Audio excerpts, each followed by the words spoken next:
nervous because I'm here now. Hey guys, welcome into another episode of 410 Sports Talk. James Haskell, along with my co-host Glenn Martin, and our new friend of the show, David Robinson, professional wide receiver coach, working with a myriad of players, future Hall of Famers, all the way down to guys coming into the league and in college. So we're really excited for you offering the time to come on the show. Thanks for coming on, Coach. Man, I appreciate you guys for having me. It's always a pleasure when I get to talk ball about some of my guys, man. I love it. Awesome. Absolutely. So I guess we got to ask you how you started. How'd you become a professional wide receiver skills coach? Well, I started training at my old high school, which was Kimball High School. When I got done playing football, I started out substitute teaching over there, and they didn't have an off-season program. So I started off training their receivers after school, and we started meeting up to the school on the weekends, and they let some of their buddies know about it from different schools or whatnot. And I looked up, man, maybe like a month or so later after doing it, man, I had like 60, 70 kids out there from all over the Metroplex of Dallas, from out different schools playing wide out. Yeah, I started off doing it just for free, me and my business partner, Clay Mack, who trains DBs.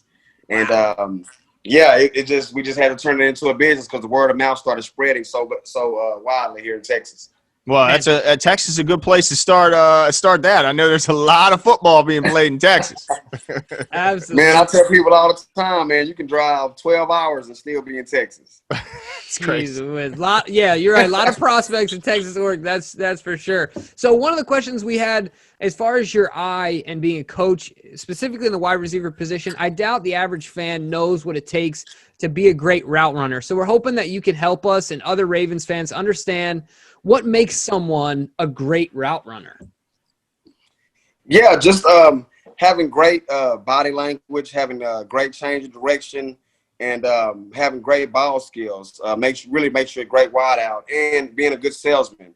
When you're coming off the ball, you want every single route to look like you're going vertical, making every route look the same. So that's what makes a lot of guys great route runners is their body language never changes, and they're so deceptive with every route and how they run it, making it look the same. So when you find a receiver who has good posture, good body language, doesn't change his speed at the top of his route, and has sudden breaks, that's very hard to pick out for a defender to cover.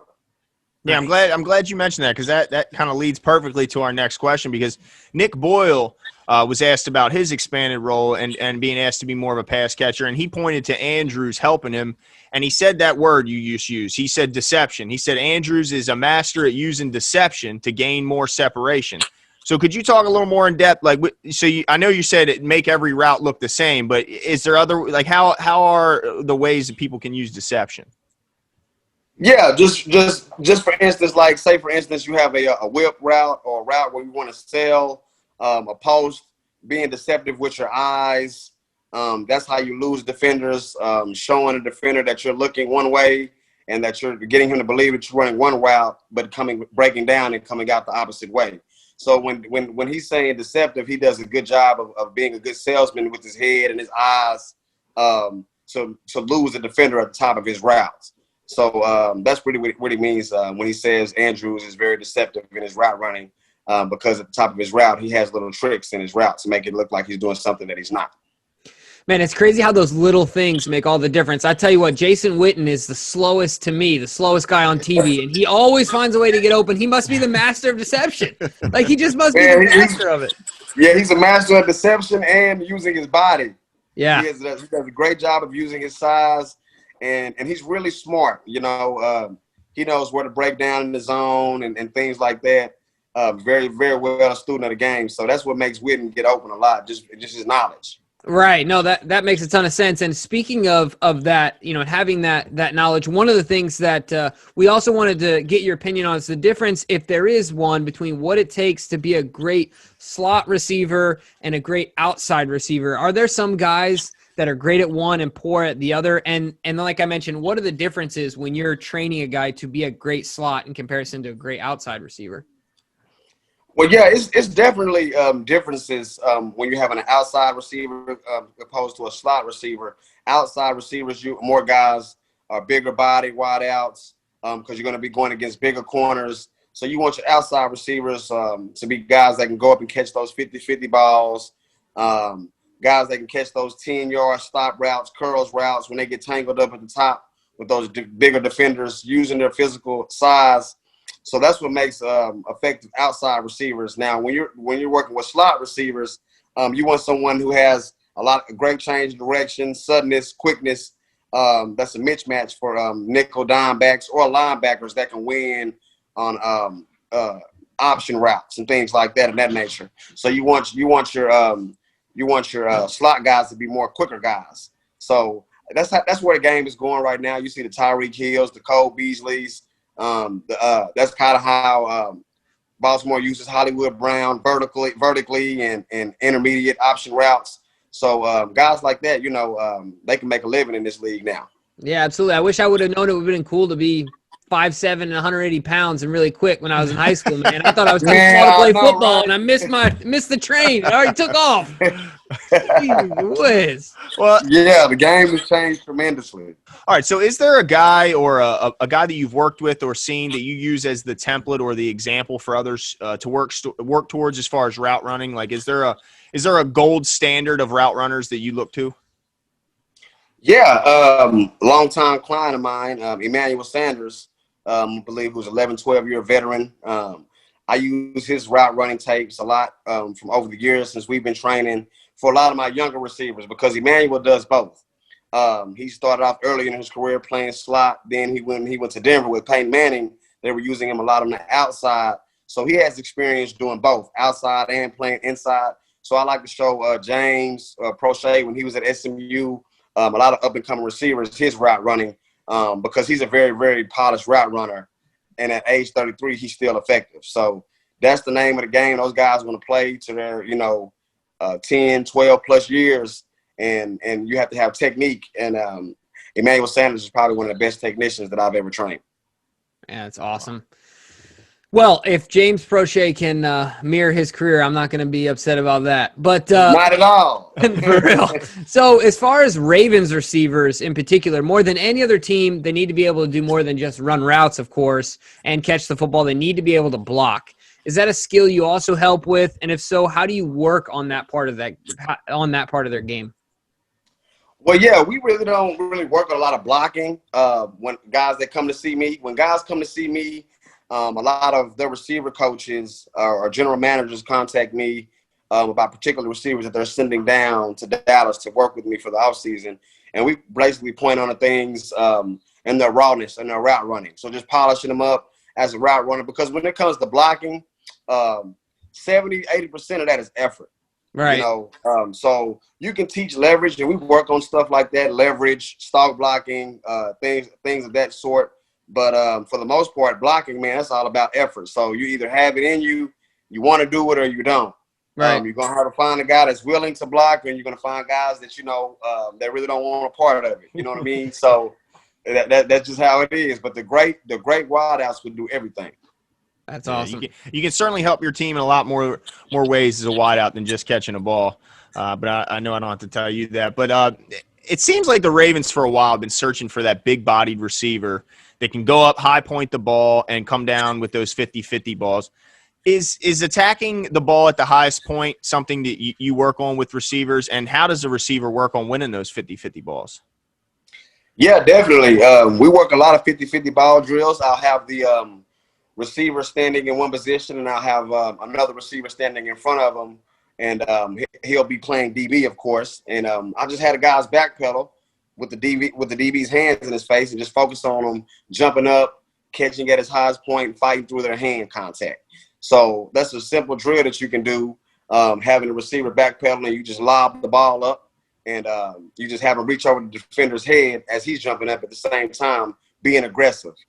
Getting your body into the defender instead of pulling your body into the defender when you're jumping up to make a 50-50 catch, because you have more control when you're getting into the defender opposed to pulling your body away from them when you're jumping up to come down with those footballs. So we do a lot of those drills like that. I did a lot of it with Antoine Wesley because that's one of the receivers I work with the Ravens who just got injured. And he was really good at that, 50-50 jump balls. Proche is the same way. Yeah. Let me ask you. I'm sorry, Jen. I just want to ask one question. Is that something that's hard to teach players? Because it seems like the Ravens just haven't found a guy who can do that outside the tight ends. They've had quite a few tight ends that can do that, and that seems to be their red zone threat. But is it hard to teach a guy to high point a bar? Is that something that just naturally comes to someone? Well, it's hard if you don't have a basketball background. Yeah, because basketball, a lot of streamers that used to play basketball were really good rebounding, timing their jump and things of that nature. So it's hard to teach guys how to jump and time it at the right time if you're not used to doing that. If you already a guy like a Dez Bryant, who that's what he made a living doing, it's not really hard because it's second nature to him. That's really what he does well. Mm-hmm. But then you have some guys who have to really work on time and when to jump and go up and make the play on a defender. So it's a catch-22 with it. Some guys is more harder than it is with others. Yeah, absolutely. I'm glad that you said that because that's exactly what I was going to ask for my own curiosity. Because in my mind, growing up playing basketball, I think of rebounding the ball. Like the way you said high pointing is an exact description of how you successfully rebound the basketball, right? You fight through the hand contact, you time it correctly, things like that. So that's interesting that, you mentioned that it makes it easier having that background in order to be able to do that. So maybe we need to start looking for guys like that in the draft, Glenn. Let's make sure start looking at the basketball roster. Yeah, guys, they got that basketball background. That's right, absolutely. So one of the things that I wanted to ask you about was something that we hear all the time in the media is like concentration drops, right? I've heard some receivers have issues with that. Are they a real thing? Like Glenn and I are little skeptical on concentration drops. And if they are, how do you cut down on those? Well, when you have concentration drops, a lot of guys are trying to get up the field and turn up the field too fast. Mm-hmm. So one drill that I do with my guys is the corner of the football, the tip of it. I put numbers on them, like 1, 2, 3, or 4, and I make the guys, when they catch the ball before they take up the field, call out which number that the ball lands on. You know what I mean? That stops them from losing concentration, taking their eyes away from the football. Now you have to stay in there and look at the number and what's on the football before taking up the field, and it trains your hand-eye, and you have to be more concentrated when the ball's coming to you. So that's one good drill that I do with my guys. But there is a such thing as concentration focus drops, and those are from routine catches that you're normally used to catching on a regular basis, that you're just taking it for granted. Like a layup, an easy layup. Right. In basketball. I wish you would have worked with Rashad Perryman when he was still a Raven. Maybe he'd still be a Raven. Oh, come on, man. Come on. Yeah, I'm just saying. I know. Man, I know. I wish I would have too, though. I'm glad you said that. Well, I know we've heard you've worked with Antonio Brown in the past, and one thing that always impressed me about Antonio was his body awareness around the sideline. Is that boundary awareness something that can be learned and improved? Because it seemed like he just had that natural ability to somehow get his 2 feet in bounds. No matter where that ball was thrown, he was getting 2 in. Yeah, we used to work a lot. When I was with we used to work a lot on those sideline catches. And one thing that I taught him was when he's on the sideline, say, for instance, you're running to the left side of the field, you want to lunge out with your outside foot so that you can reach and extend longer. So you want to actually lunge, put one foot out, and drag the other foot as the ball is coming. You don't want to reach with your front foot and try to drag with the back one. It'll be tougher for you. It'll stop your range of motion on how far you can extend to catch the football. So that's one thing that Antonio does a good job of is getting his foot placement right. As the ball is coming to him and keeping 2 feet at the same time, lunging on that outside leg. So he works a lot on that countless hours. That's hard. That's hard to coach. And it's hard to master if you don't work on it a lot. All right, well, we've been saving the questions about the Ravens players to the end here. So we got a couple questions about our guys, the most important guys in the NFL right now, of course. Right. One of the big questions. That's right. One of the big questions we have is around James Proche. So Glenn and I have always heard, of course, and I'm sure you have as well, that some people play faster than their 40 time suggests. That's something that comes up when you hear about when you think of Jerry Rice. And then also the way we see it is Proche didn't have a great 40. When I watched him, on tape, he looks a lot faster than his 40 time showed. Is that true for whatever reason that he is faster than that 40 time showed? And what's your take on that? Yeah, he has game speed. That's and most really good route runners, they run 4.5, 4.6. You know what I mean? Not too many of them is that can run 4.4s, 4.3s, and stop on a dime and be efficient. You'll find a few, but not a lot. And that's one thing. That's Proche. He's a 4.6 guy, but he plays 4.6 every time. You know, so that's why he's always up under his frame. He's always sudden at the top of his routes because he's always under control. But he looks like he's moving faster than what he really is. So that's what's so hard about covering him is he's 5'10-ish, 5'9". His center of gravity is low to the ground, and he plays fast. And also you worked with Duvernay, and these two are always going to be linked to one another, of course, since they were drafted the same year. And a lot of people are unsure about who's going to be the main contributor first, or will it be both? What was your outlook? Like, what is your outlook on these Ravens receivers? You worked with both of them. Were they impressive relatively, considering they are both rookies, and I'm sure they have a lot to learn? What did you think about Duvernay and Proche? Well, I have a long history with Duvernay and Proche. They both have been around me since like 9th grade, 8th, 9th grade. Oh, wow. You know, yeah, I've developed these guys. I've seen them grow from babies to now. Wow. So it's a touchy, sensitive subject, especially when it comes with Duvernay, because when he got with me, he was playing running back in high school. So he used to come with me to work on his receiver skills because that's what Texas was recruiting him as a wideout. He didn't play wideout in high school. So that's why you kind of see that little frame of his is built similar to a running back. He has a running back background, you know, and I'm just proud of him on how well he's polished up, developed with his arms and his foot mechanics and his routes because he spent a lot of time developing as a wideout, and he still needs more development. He's not as polished as Proche, but he's always been a burner. You know, he's always been able to run, and when he catches the ball, he turns into what he's used to be a running back. Right. So he's similar to a Golden Tate style receiver in his younger days, and I'm excited about how the Ravens are going to use him because you can use him in the backfield. You can use him playing running back, jet sweeps. You can use him in a screen game, and you can put him in a slot. He's kind of like a gadget receiver, like, you know. So I'm excited to see, you know, what Romeo Crennel is going to do with him. It looked like Texas wanted to get him the ball any way they could, man. I mean, it was any way they could. Any way they could. Play waiting to happen. A big play waiting to happen anytime he touches it. Yeah, I'll tell you what, that's a great point because some guys I feel like, and you hear it more I hear it more in the NBA draft analysis when guys are coming to the league that they've already kind of reached their ceiling where they have a high floor but also not a high ceiling, right? There's guys that come in that are already polished. But like you're saying, he has a lot of development and and polishing left to go. That's exciting for me at least, and I'm sure other Ravens fans as well. Think about, look, he's only been playing receiver since college, right? Yeah, So that's exciting because, like you said, in Texas, high school football is not like high school football in other places where those 4 years can really make a difference in polishing your game. Knowing that he's still got all that runway ahead of him is really exciting. Now, what's your outlook on James? What's your outlooks on James this year? What do you see him doing as far as the season goes? Well, James reminds me a lot of another receiver who I train, Steve Sims, who plays with the Washington Redskins. Mm-hmm. Steve is not the fastest. Him and James are about the same height. Like Steve ran 4.5, 4.6.